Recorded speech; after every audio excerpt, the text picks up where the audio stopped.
જ્યારે અંત સમય મારો આવે પ્રભુ તમે રહેજો અને દુનિયા કહેજો.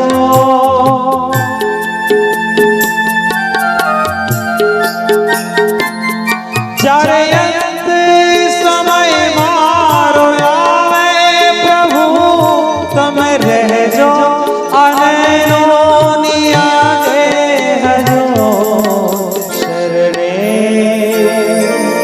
શરણે તમારે આવીને મારે મુક્તિ આજીવની કરવી છે.